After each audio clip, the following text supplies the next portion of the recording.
SEC media and Welcome back to College Football Live. We're live at the Army Hotel in Dallas, Texas. So before we get to today's this is it. We're closing it out from the last 3 days. And Dusty, I'm going to encourage you to give us your thoughts on Greg's picks. Let's see. They're all right. Let's check out Mr. McElroy. You know what? All right. He's actually pretty smart. I like the Ole Miss over. I like the OU over. I like the Missouri under. I like the Bama over. Georgia under 10.5, Greg?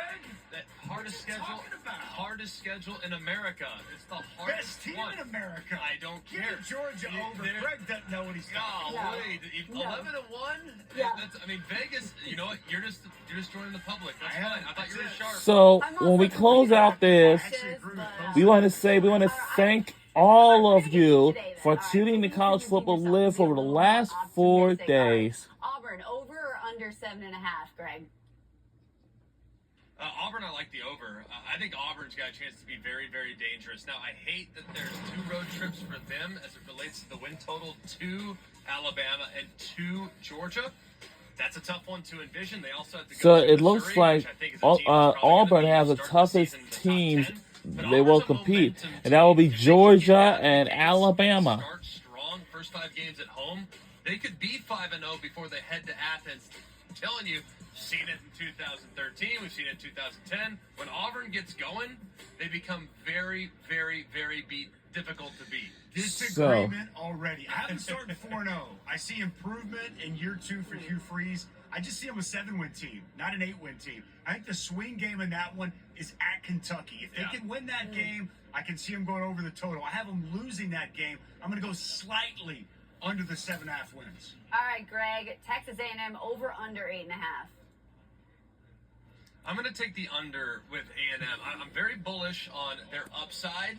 The problem is I just don't know for sure about how things are going to look on the perimeter defensively. And in this league, corners, you have to have great corners. And there's some question marks in the back end defensively. For me, I think their defensive line has a chance to be elite.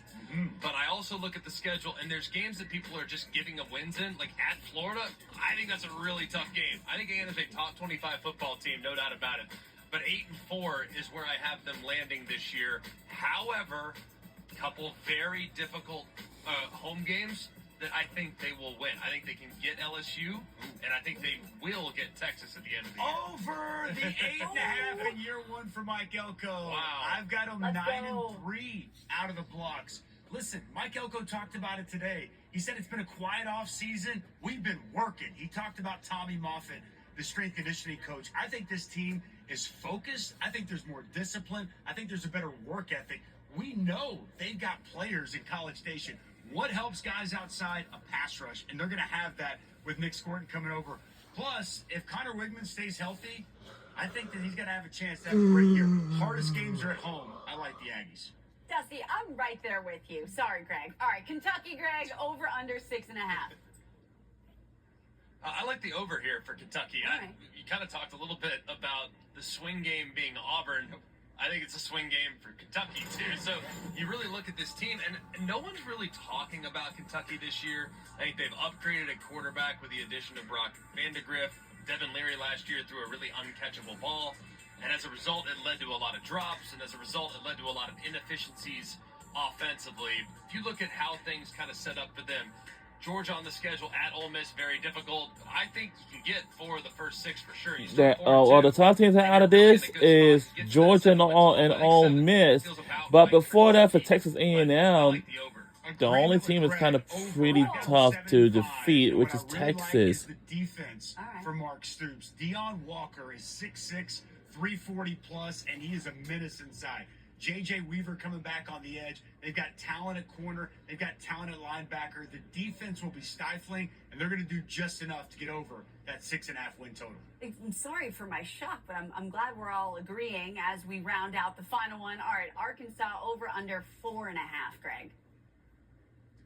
Well, I'm sensing a disagreement here as well. I'm going to go over for Arkansas at 4.5, and it's partly because I look at the addition of Bobby Petrino in the offseason.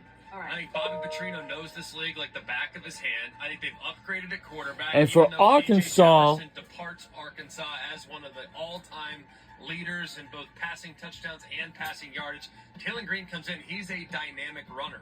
They're going to utilize downhill run game.